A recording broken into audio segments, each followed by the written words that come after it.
Selamat malam buat semua saudaraku, di mana saja berada. Seperti biasa, Empu selalu menyapa dan semoga kita sama-sama sehat, dilindungi oleh Tuhan Yang Maha Esa dalam kegiatan apapun di saat ini. Jadi dalam konten ini, sebenarnya konten saya Empu Gelol ini kebanyakan berbicara tentang masalah mandau.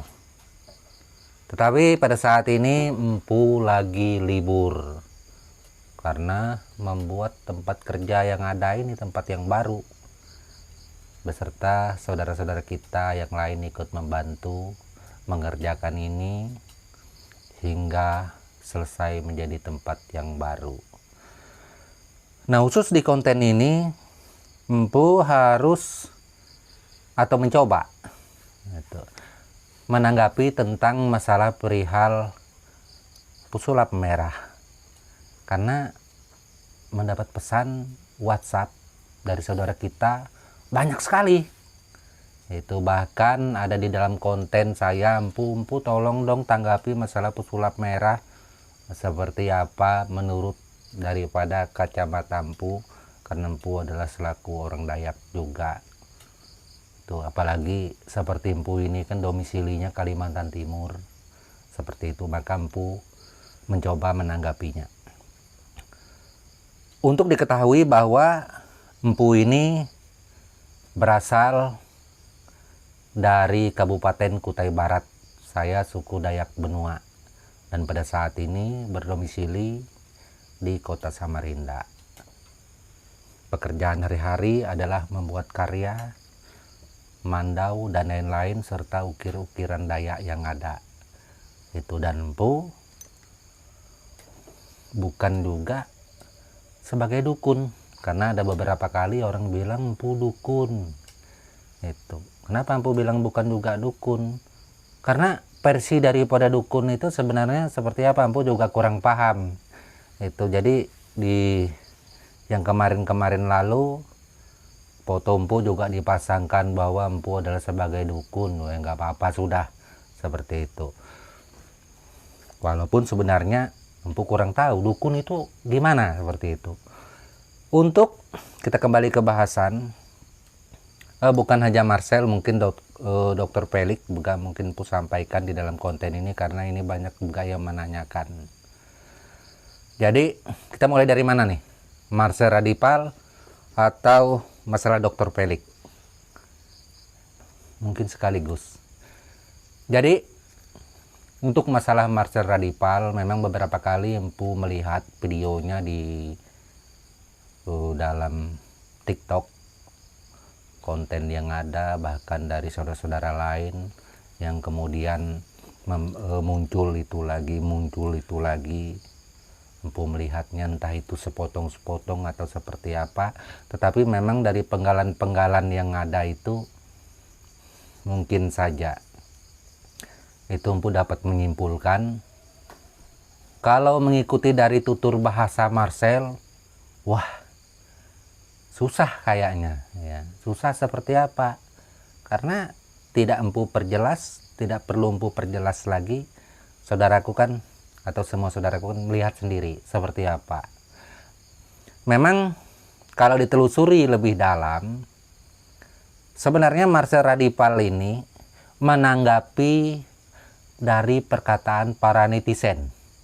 Ya, ketika begitu banyak netizen-netizen yang ada menyerang Marcel dengan mohon maaf, mungkin ada bahasa-bahasa yang mungkin agak mengena ke hatinya saudara kita Marcel Radipal, sehingga di sini Marcel Radipal bereaksi menanggapi hal tersebut, itu dengan sesuatu hal yang mungkin kelepasan sehingga timbullah bahasa-bahasa demikian. Nah, itu ingin membuktikan dukun Kalimantan seperti apa, dan dukun Kalimantan ini akan dibongkar, toh ketika dibongkar akan harus mengakui bahwa itu adalah bohong atau pengobatan yang tidak benar, mungkin seperti itu. Kembali lagi saya tekankan bahwa kami Kalimantan ini, yang dukun yang dimaksud itu seperti apa? Itu. Oh, mungkin saja karena ada konten Marcel yang baru yang mengatakan bahwa yang beliau maksud dukun abal-abal, dukun palsu yang memakai aksesoris Dayak, yang memakai perlengkapan Dayak, lalu ini melakukan sesuatu hal yang seolah-olah itu sebuah pengobatan namun palsu. Mungkin seperti itu maksudnya Marcel. Tetapi apa yang disampaikan di dalam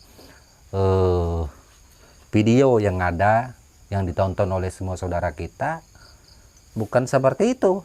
Itu konteks yang disampaikan bahwasanya beliau mencari orang Kalimantan yang mempunyai kesaktian, yang mempunyai ilmu, dan beliau siap membongkarnya. Kan seperti itu, bahwa itu palsu.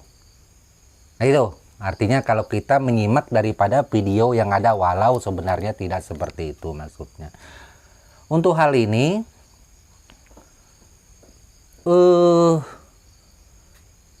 harus Marcel ketahui, mohon maaf Marcel Radipal, itu memang yang membuat kita besar konten YouTube atau TikTok, netizen lah yang menentukan besarnya kita.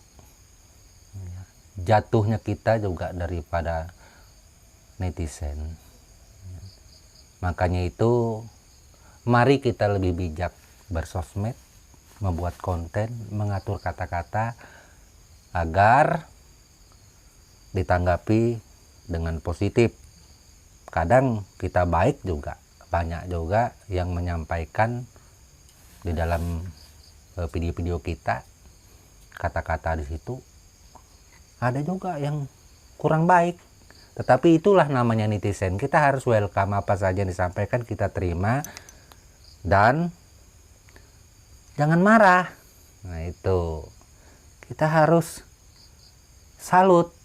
Biar bagaimanapun kita harus hormati juga netizen, karena mereka-mereka inilah yang menentukan kita ke depannya. Seperti saya Empu Gelol.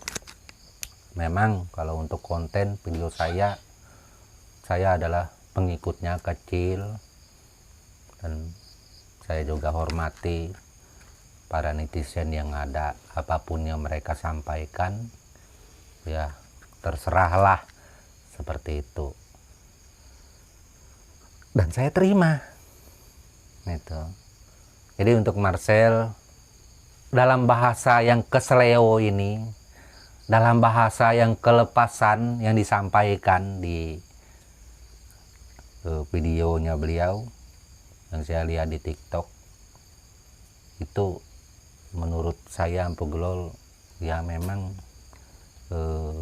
agak sulit. Dan banyak sudah saudara-saudara kita bereaksi terhadap hal ini. Tuh. Harapannya mungkin untuk ke depan Marcel harus bisa lebih baik lagi. Dan jangan marah-marah seperti itu dengan netizen. Ya. Dayak ini, kembali lagi ke masalah yang dukun-dukunan ini. Kalau kami Dayak, mohon maaf Marcel, kami itu tidak ada yang palsunya. Semua tradisi pengobatan yang ada, kami Dayak itu asli semua. Itu asli semua, karena itu dari leluhur, dari turun-temurun. Tari-tarian yang kita tampilkan, semua kita Dayak. Itu bukan tari-tarian biasa, tetapi itu adalah bagian daripada sebuah ritual. Ya, nggak percaya? Boleh.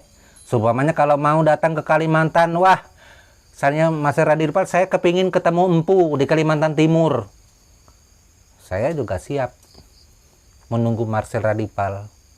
Ya, supamanya saya malas ketemu yang di Jakarta, saya kepingin ketemu empu, boleh. Nggak ada masalah. Itu saya akan menghantarkan Marcel itu untuk melihat budaya Dayak langsung, sekaligus untuk menambah wawasan tentang Dayak, bahwa Dayak ini bukan satu suku. Dayak ini ada 400 lebih. Pulau Borneo ini besar, bukan hanya Dayak. Di situ ada saudara kita yang lain, Banjar, Kutai, bahkan suku-suku lainnya juga banyak. Tidak bisa empu sebutkan satu persatu. Saya bantu memperlihatkan sekaligus silaturahmi. Seperti itu. Dengan melihat langsung, maka Marcel Radipal akan terbuka. Nah, melihat dengan kepala langsung, bukan di konten YouTube, tetapi melihat langsung, oh beginilah orang Dayak. Ya, apa yang mereka lakukan, apa yang mereka perbuat, mengenai masalah pengobatan, mengenai tentang sebuah ritual yang mereka lakukan, bahwa itu adalah hal yang benar. Sumpamanya lagi, tapi empu kok tidak sembuh empu. Nah, kita sudah berusaha sesuai dengan aturan yang dilakukan oleh turun-temurun. Masalah sembuh dan tidak sembuh, karena kita sudah berusaha, itu adalah urusan yang kuasa, urusan Allah Ta'ala. Seperti itu. Kalau bicara masalah tidak sembuh, tidak sehat, lalu dikatakan palsu, juga nggak benar. Sekarang bagaimana dengan rumah sakit ini ke Dr. Felix yang kemarin yang mengatakan bahwa seperti ini tidak bisa dipertanggungjawabkan segala macam, yang nggak bisa kita bandingkan dengan dokter. Beda, karena ini menyangkut kearifan lokal yang dilakukan oleh kita turun-temurun. Seperti itu. Ada yang berhasil, ada yang tidak. Oh, berarti begitu tidak benar, nggak bisa begitu. Sedangkan rumah sakit itu obat-obatannya juga jelas. Banyak juga kok yang tidak berhasil, banyak kok penyakit yang pulang, banyak kok yang meninggal, nggak semuanya sembuh. Itu. Ada kok yang meninggal. Nggak percaya, datang aja di rumah sakit besar itu. Duduk aja di sana 2 hari, 3 hari pasti ada itu yang meninggal. Nah, seperti itu. Kenapa? Karena dokter sudah berusaha mengobati dengan sedemikian rupa, dengan pengetahuan yang dia dapat, itu berupaya menyembuhkan. Tetapi kalau Tuhan sudah berkehendak, Allah sudah berkata lain, umurnya sudah sampai, maka meninggallah dia. Bukan salah si dokter, bukan salah rumah sakitnya. Itu pengobatan sudah cukup segala macam, toh meninggal. Begitu juga kami Dayak sudah berusaha semaksimal mungkin, toh kalau memang tidak sembuh, ya memang sudah sampai waktunya. Apakah mereka yang menginginkan kesembuhan ini serta-merta langsung melakukan sumpamanya pengobatan ke Dayak ini seperti yang dilakukan oleh Ibu Ida dan saudara-saudara kita yang lain? Tidak juga seperti itu. Kenapa demikian, Bu? Tentunya banyak orang-orang yang ada ini pernah juga berobat ke rumah sakit. Itu berobat tidak sembuh dengan biaya yang besar juga. Itu bahkan untuk mencari sebuah kesembuhan, tentunya kita berupaya itu melakukan hal yang lain dengan pengobatan tradisional. Siapa tahu bisa sembuh. Nah, ini adalah upaya mencari kesembuhan seperti yang dilakukan Ibu Ida. Mereka datang. Bukan berarti mereka datang itu semua pasien itu tidak pernah ke rumah sakit. Nggak mesti. Banyak itu mungkin pernah ke rumah sakit. Itu berusaha untuk berobat, tapi tidak sembuh. Toh kalau kita tidak sembuh, sumpamanya ke rumah sakit, masa toh penyakit ini kita diamkan, masa toh kita biar aja sudah. Tentu kita akan mencari alternatif lain. Nggak ada salahnya. Itu jadi saya rasa untuk masalah pengobatan rumah sakit, masalah pengobatan tradisional, ini sebenarnya tidak pernah akan bersinggungan. Kenapa? Karena beda. Itu rumah sakit terpelajar, berpengalaman, sesuai ilmu yang dia dapat melalui pendidikan segala macam, profesional, banyak hal lain. Begitu juga ahli pengobatan tradisional. Tidak mungkin dia melakukan pengobatan serta-merta kalau dia tidak seumpamanya dari turun menurun ada yang mengajarkan hal ini seperti itu. Bermantra ini juga tidak sembarangan. Itu juga dari turun temurun, tidak bisa kita buat mantra yang sembarangan yang tidak ada lalu diada-adakan. Nggak mungkin seperti itu. Itu untuk Dr. Pelik yang kemarin yang mengatakan bahwa seperti ini. Dan ini mohon maaf Dr. Pelik, mari untuk kita jangan sampai berseberangan. Intinya sama-sama membantu agar pasien tetap sehat. Rumah sakit berusaha dan secara tradisional juga berusaha. Dan rasanya dari zaman dulu masalah pengobatan tradisional yang ada ini nggak ada masalah, aman-aman saja.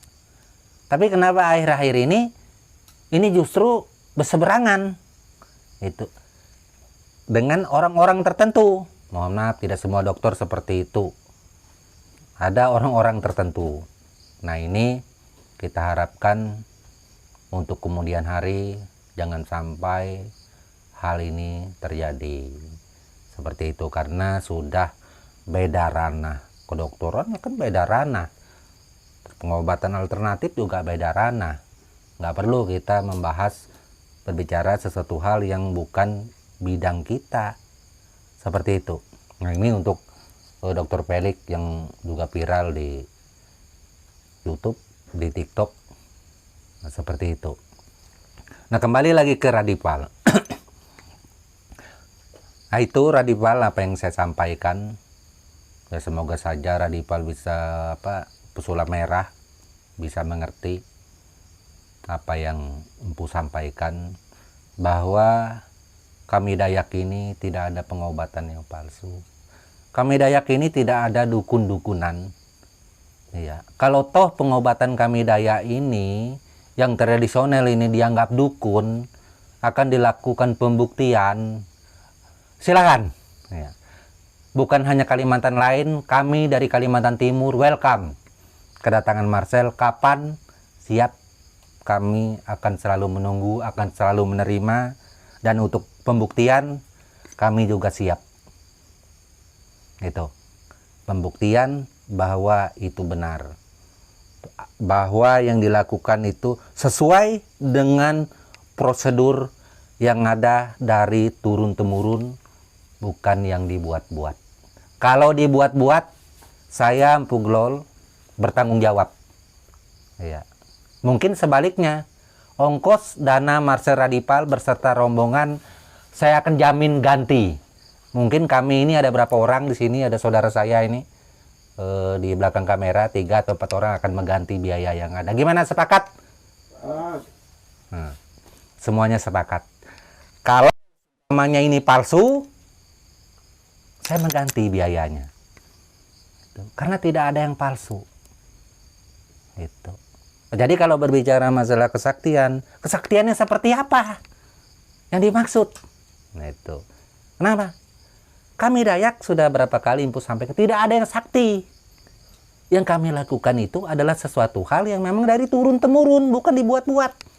Bacaan, mantranya, bahkan banyak di YouTube itu, belian-belian yang ada, pengobatan-pengobatan yang ada, mantra-mantra yang ada, itu bukan palsu loh. Itu bukan dikarang-karang, itu memang asli. Makanya itu, kalau memang sumpamanya siap datang, saya akan membantu. Itu akan membawa Marcel ke tempat-tempat kami orang Dayak. Itu yang Marcel inginkan. Saya bisa mengarahkan, siap, saya akan mengarahkan ya ke tempat saudara kami yang ada banyak di pedalaman Kabupaten Kutai Barat, itu banyak ya pengobatan-pengobatan yang ada. Silakan Marcel bongkar ya kepalsuan yang ada seperti apa, itu konteksnya seperti apa kepalsuan yang ada, itu kita bersama-sama melihatnya. Itu saya mengatakan tidak palsu, tetapi siapa tahu itu palsu, seperti itu. Nah, ini untuk saudaraku Marcel. Atau sumpamanya, wah enggak saya cukup sumpamanya ketemu dengan saudara Stephen Alung yang ada di Jakarta sudah cukup, ya nggak masalah juga, seperti itu. Untuk menyampaikan hal-hal yang berkaitan tentang ritual adat yang ada ini, sepertinya kalung-kalungnya dipakai, terus topinya, terus bulu-bulunya itu maknanya apa, terus ketika memegang ini, terus melakukan ini, terus ada sumpamanya, ya banyak hal lainnya, maka itu akan diceritakan oleh saudara kami yang ada di Jakarta, Stephen Alung. Saya percaya karena beliau adalah salah satu orang yang biasa juga itu melakukan ritual-ritual yang ada, karena saya lihat di video-videonya yang ada itu beliau adalah salah satu pembeliat ya, dari Kalimantan Tengah. Nah, itu, dan beliau bisa menjelaskannya 100% dan akurat. Gitu. Kalau seumpamanya belum puas juga ke Kalimantan Timur, saya akan membantu juga untuk menjelaskannya seperti apa, patung-patungnya di kalung-kalung dipakai itu apa maksudnya, maknanya apa, filosofinya apa. Itu di balik itu semua itu akan saya perjelas. Itu. Jadi itu intinya. Nah, memang kalau untuk masalah pesulap merah ini bagus-bagus saja sebenarnya. Itu kalau kita melihat dari sisi positif apa yang beliau sampaikan baru-baru ini, yang terbaru, bahwa beliau kepingin tahu tentang budaya, pakaian adat, kalung-kalung yang dipakai oleh suku Dayak, dan harapannya semoga saja dengan masalah ini semua akan baik-baik saja. Terus terang pengagum pesulap merah bukan hanya saudaraku di Pulau Jawa saja, bahkan kami di Kalimantan juga banyak mengagumi pertunjukan daripada pesulap merah yang ada, dan banyak mengisi panggung hiburan. Saya juga sering nonton. Terus terang saya juga suka dengan apa yang ditampilkan oleh pesulap merah dari sisi yang positif. Dan semoga saja ini bukan suatu kesalahpahaman bahwa tantang menantang. Nah, itu. Jadi ini harus diluruskan. Ini bukan sebuah tantang menantang. Itu harapanku. Tetapi ini ajang silaturahmi. Pesulap merah bisa mengenal kami Dayak secara dekat. Kami juga bisa mengenal lebih jauh tentang pesulap merah. Oh, seperti ini orangnya. Seperti itu. Mungkin hanya itu saja yang saya sampaikan buat pesulap merah dan Dokter Pedik tadi, meskipun sedikit. Semoga saja bermanfaat, dan harapanku semoga saja ini kedepannya ulangi menjadi silaturahmi itu, dan ini baik-baik saja. Harapannya Empu nggak ada masalah apapun. Tapi kalau bagi Empu ini sih semoga harapanku sebuah silaturahmi. Ya, Empu ingatkan kembali itu. Dan akhir kata Empu ucapkan mohon maaf kalau ada tata bahasa yang salah. Kalau sumpamanya apa yang Empu sampaikan ini kurang atau sangat menyinggung saudaraku yang lain, baik itu pendukung daripada pesulap merah, Empu tidak ada maksud apa-apa. Tetap Empu berusaha yang terbaik menyampaikan ini, di samping saudara-saudara kami yang lain sudah menyampaikan juga. Dan satu hal lagi Empu ingatkan buat yang memparodikan Ibu Ida Dayak, jangan diulangi lagi, di stop. Kalau bisa videonya dihapus. Itu pesannya Empu, karena itu nggak main-main.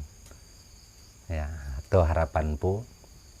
Dan akhir kata Empu ucapkan buat kita semua, salam budaya dan tabe selalu untuk kita semua. Amin.